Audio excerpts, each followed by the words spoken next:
بسم اللہ الرحمن الرحیم افمن یمشی مکبا علی وجہہ اہدی امن یمشی سویا علی صراط مستقیم السلام اللہم صلی علی محمد وآل محمد۔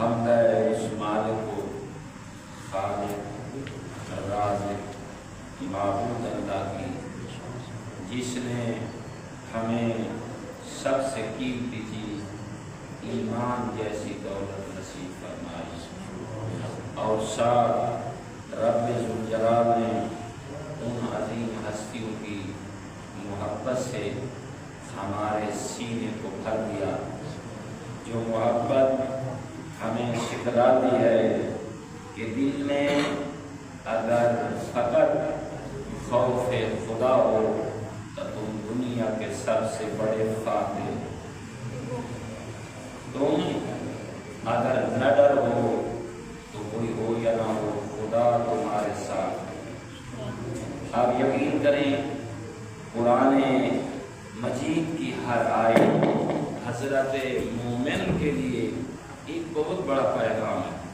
اتنا بڑا پیغام ہے کہ حضرت انسان خوش ہو جاتا ہے۔ آپ اس آیت مبارکہ کو پڑھیں، آپ جو حالات آج دیکھ رہے ہیں خالق لم یزل نے پہلے ہی صاحب ایمان کو آگاہ فرما دیا۔ اللہ اپنی نارائن کتاب میں ارشاد فرماتا ہے افمن یمشی مکبا علی وجہہ اہدی، کیا وہ شخص زیادہ ہدایت پر ہے اپنے منہ کے بل چلتا؟ اللہ سمجھانا چاہتا ہے کیا تم اسے زیادہ طاقتور سمجھتے ہو جسے یہ ہوش نہیں ہے کہ اللہ نے پاؤں عطا کیے ہیں، میں نے پاؤں پہ چلنا ہے یا میں نے سر پہ بل چلنا ہے؟ اللہ رب العزت نے اس کریم آیت میں جو ارشاد فرمایا، کیا حضرت انسان کے کوٹ میں یہ بات پھینک دی اللہ نے، یہ حکم اللہ نے بندے کی طرف نازل کر دیا، کیا تم اسے زیادہ ہدایت پر سمجھتے ہو، یعنی کہ طاقتور سمجھتے ہو جو منہ کے بل چلتا ہے؟ امن یمشی سویا علی صراط مستقیم، یا وہ زیادہ ہدایت پر ہے جو صراط مستقیم پہ چلتے ہوئے نظر آتا ہے۔ اللہ رب العزت نے اپنے بندگان کے دو رخ بدلا ہے۔ اللہ فرمانا یہ چاہتا ہے میرے بندو، جو بندہ ایمان کی دولت سے نا امید ہے، اس کے پاس ایمان کی دولت نہیں ہے، وہ کون ہے؟ کفار۔ اللہ فرماتا ہے آپ دیکھیں گے کہ ان کے پاس طاقت بہت ہوگی، مال بہت ہوگا، لیکن یہ سب کچھ ہوگا، ان کے پاس عقل نہیں ہوگا۔ عقل ہوتا وہی ہے جہاں ایمان ہو، عقل ہوتا وہی ہے جس برابر علم ہو۔ تو آپ دیکھیں قرآن مجید کی اس آیت کو اگر اپنے بچوں کو تعلیم دیں، اپنی مستورات کو تعلیم دیں، تو حضرت انسان کو یہ آیت بڑی امید دلاتی ہوئی نظر آتی ہے۔ اللہ نے کیا فرما دیا؟ اللہ نے فرمایا تم دیکھتے چلے جاؤ آگے ہوتا کیا ہے۔ فرمایا یہ اپنی طاقت کے بل بوتے پہ ہمیشہ غلطیاں کریں گے۔ یہ دوسروں کے لیے جو سوچ رکھتے ہیں کہ ہم انہیں نیست و نابود کر دیں گے، ہم انہیں ختم کر دیں گے، اللہ کا قرآن ہمیں سمجھاتا ہے صاحب ایمان ختم نہیں ہوگا، دشمن خدا ختم ہوگا۔ فرمایا یہ جو کھائی، یہ جو آپ دیکھتے ہیں لوگوں کے لیے ایک سانچہ بناتے ہیں، ایک گڑھا کھودتے ہیں، آپ دیکھتے رہ جائیں گے، اس گڑھے میں کوئی اور نہیں گرے گا، یہی کفار گریں گے، کیونکہ ان کے پاس عقل نہیں ہے، یہ منہ کے بل چلتے ہیں۔ لیکن وہ کیسے گر سکتا ہے جو صراط مستقیم پہ کھڑا ہو؟ لیکن اللہ رب العزت مومنین جو آگے حکم ہے اپنے عظیم بندے کو دیتا ہے اس کو سمجھنے کی کوشش کریں. قل هو الذی انشأکم وجعل لکم السمع والابصار والافئدہ قلیلا ما تشکرون. کہہ دیجئے میرے پیغمبر وہی تو ہے جس نے تمہیں پیدا کیا. فرمایا غور کرو نا, آپ کو پیدا کس نے کیا؟ جس نے پیدا کیا نا, تدبیر اسی کی چلے گی, بندے کی. بندہ جو سوچتا ہے وہ سوچ بندے کی ہے, یہ سوچ پیدا کرنے والے کی نہیں. آزر سے لوگ انبیاء کو قتل کرتے آئے, شہید کرتے آئے, اور انہوں نے سمجھا کہ ان کو اگر راستے سے ہٹا دیں گے تو دین مبین جو ہے یہاں دم توڑ جائے گا. انہیں یہ علم نہ تھا کہ ایک نبی کے بعد اللہ ایک اور نبی بھیجے گا جس کا ہم خون بہا رہے ہیں. اس کے خون سے اللہ مومنین کو اور جرأت عطا فرمائے, ایک ولولہ, ایک جذبہ نصیب فرمائے گا.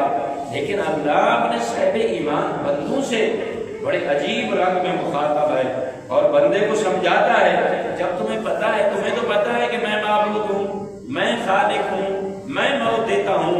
یہ کہہ کے اللہ نے کیا فرمایا؟ وَجَعَلَ لَكُمُ السَّمْعَ, پھر اللہ نے تمہیں کان عطا کیے, الابصار تمہیں آنکھیں عطا کی, والافئدہ تمہیں دل عطا کیا, قلیلا ما تشکرون, پھر تم کام شکر ادا کیوں کرتے ہو؟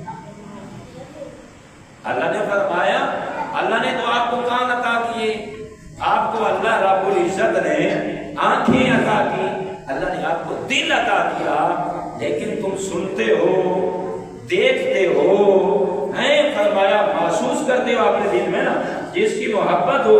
پھر اللہ یہ پوچھنا چاہتا ہے کیا اللہ نے تمہیں دیکھنے کے لیے آنکھ, سننے کے لیے کان, سمجھنے کے لیے دل اس لیے نہیں دیے تھے تم اپنے مقصد کو گم کر بیٹھو. اللہ نے تمہیں آنکھیں اس لیے دی تھی, دل اس لیے دیا تھا کہ اس دل میں تم دنیا کی محبت کو ڈال دو. تمہیں اللہ نے یہاں جاگیریں بنانے کے لیے بھیجا تھا. اللہ رب العزت نے یہاں پیسہ بینک بیلنس بڑھانے کے لیے تمہیں خلق کیا تھا. جس کریم نے تجھے صاحب ایمان کی دولت عطا کی وہ یہ تو نہیں چاہتا تھا کہ تم دولت میں بڑھ جاؤ, وہ یہ تو نہیں چاہتا تھا کہ تم رقبے میں لوگوں سے بڑھ جاؤ, وہ تو یہ چاہتا تھا ان اکرمکم عند اللہ اتقاکم, کہ تم ایک دوسرے سے تقوی میں بڑھ جاؤ, خدا کے قرب کو حاصل کرنے میں بڑھ جاؤ. تم ایک دوسرے سے اللہ کے قرب میں بڑھ جاؤ. لیکن تم نے کیا کیا؟ میں نے آپ کو آنکھیں عطا کی, میں نے آپ کو کان عطا کیے, میں نے آپ کو دل عطا کیا, میں نے تو سب کچھ آپ کو دیا حضرت انسان, لیکن تم اپنے مقصد کو بھول بیٹھا. اور تم نے جو اپنا مقصد بنایا اللہ نے اس مقصد کے لیے تمہیں خالق ہی. آپ سب خاموش دوست یہ بتلائیں کہ اللہ نے جس مقصد کے لیے ہمیں پیدا کیا کیا ہم اس مقصد پہ کھڑے نظر آتے ہیں؟ کھڑے نظر آتے ہیں؟ تو میں یاد تازہ کر دوں آپ سب کو, یہ آپ ہم بڑے خواب دیکھتے ہیں کہ میں بڑا مومن ہوں, میں بڑا شیعہ ہوں, میں بڑا محب ہوں. یہ دعویٰ کرنے سے پہلے نا اپنے گریبان میں جھانک لیا کر کہ تم مخلص اپنے ساتھ کتنا ہے, اوروں کو چھوڑ دے. تم نے جس دین پہ اللہ کے نبی کے نواسے حسین نے اکبر جیسا فرزند دیا, تم نے کیا کیا؟ 1000 روپے, 5000 روپے, 10,000 روپے, اور اس پہ بڑا ناز کرتا ہے. بڑی گل ہے. اور تم نے اس زندگی میں 5 لاکھ لگا دیا, تم نے دین کا بڑا کام کر دیا. نہ میرا دوست اور ہم مقصد بھول بیٹھے کہ حسین نے اکبر دیا کیا؟ حسین نے لک و دکسارا میں اپنے بھتیجے قاسم کو کربلا کی خاک میں خون میں گرتا کیوں آپ کو کر کے دکھایا؟ آپ بھول بیٹھے۔ ہمارے دلوں میں مومنین جب قرآن پڑھتے ہیں تو خدا شاہد ہے دنیا کی محبت زیادہ نظر آتی ہے، دین سے محبت بہت کم نظر آتی ہے۔ وجہ کیا ہے؟ ہم اہل بیت اطہار کی سیرت سے ہٹ چکے ہیں، ہمارے اخلاق وہ نہیں رہے، ہماری نگاہیں وہ رہی نہیں، ہمارے کان وہ نہیں رہے، ہماری جو دل میں محبت ہے، تڑپ ہے، جذبہ ہے، وہ نہیں رہا۔ اور دیکھو نا ذرا، اگر ہمارے پاکستان کی قوم شیعہ ہیں مسلمان، ان کو تو چھوڑ دے رہے، ایک سائڈ پہ رکھیں، وہ ہمارے بھائی ہیں جو ہم محمد و آل محمد کی ولایت کا دم بھرتے ہیں، ہمارے گھروں میں ان معصومین علیہ السلام کی دعائیں کتنا پڑی جائیں، ان کی مناجات کا اتنا بڑا ذخیرہ ہے، کتنا پڑا جاتا ہے۔ میرے بھائیوں غور کرو، آج وہ وقت آ چکا ہے جس وقت کے لیے آپ تیار نظر نہیں آتے۔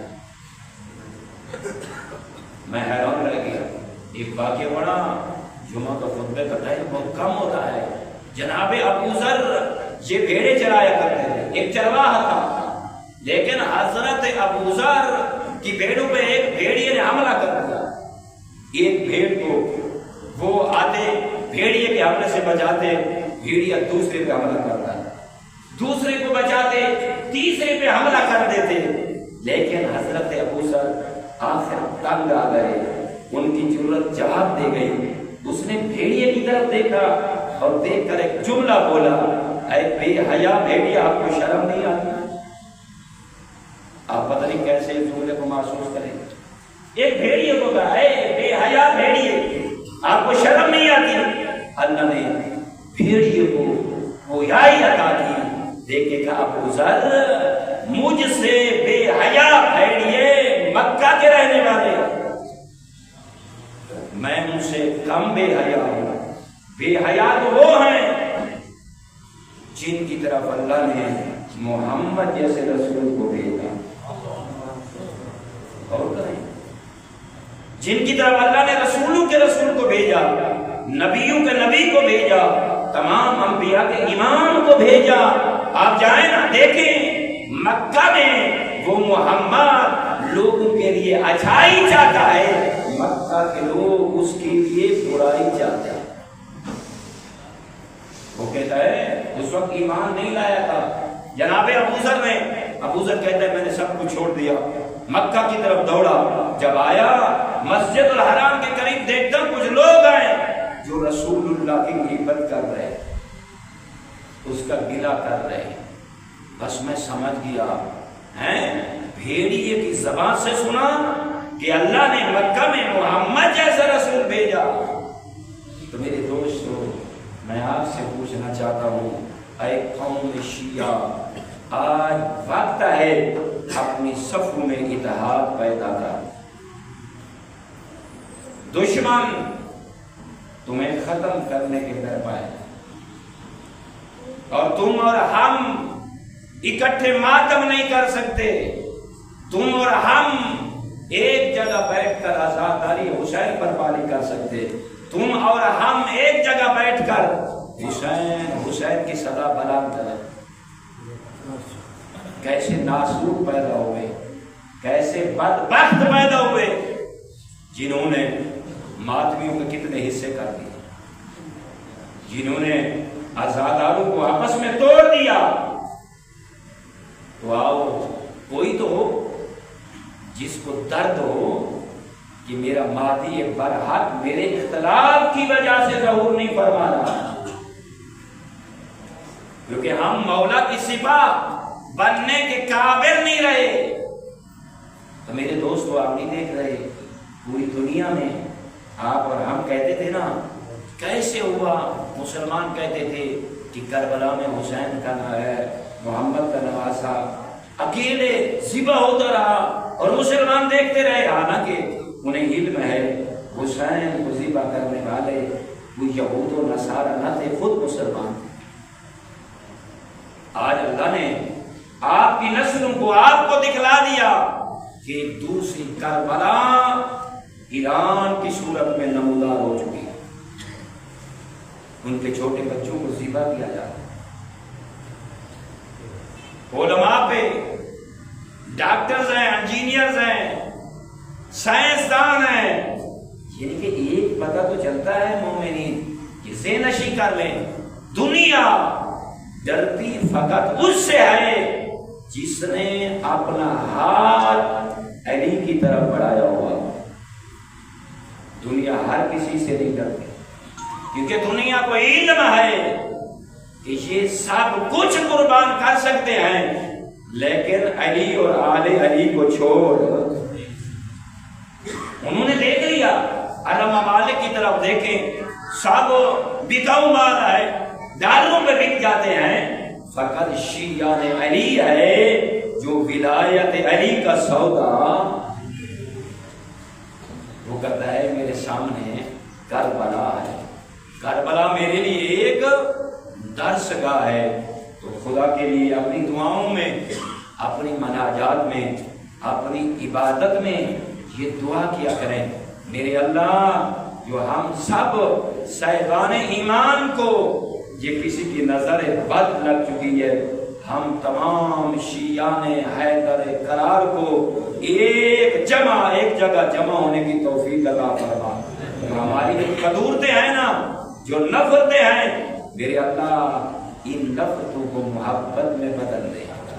پروردگارا جہاں بھی تیرے مکتب کا سپاہی رہتا ہے، تیرے ولی کا سپاہی رہتا ہے، اس کی عزت، مال، جان، اولاد کی حفاظت فرما۔ میرے اللہ ہم دعا کرتے ہیں تیری بارگاہ میں، تجھے تیری عزت کا واسطہ، تیری قدرت کا واسطہ ایران کو فتح اور نصرت نصیب فرما، یہود و حنود کو شکست نصیب فرما، پاکستان کے تمام علماء، ذاکرین، شعراء، خطباء، مومنین، عزادار، ماتمیوں کو متحد اور یکجا فرما۔ میرے اللہ ہماری آنکھیں دیکھیں کہ ہم سب یک زباں ہو کے ہمارا تمام اختلافات کو چھوڑ کے ایک ہی علم عباس کے نیچے کھڑے ہو کر ایک اعلان کریں، مل کر کریں، لبیک یا حسین، لبیک یا حسین، لبیک یا حسین، لبیک یا حسین، لبیک یا حسین، لبیک یا حسین۔ اما بعد، بسم اللہ الرحمن الرحیم، قل هو اللہ احد اللہ الصمد لم یلد ولم یولد ولم یکن له کفوا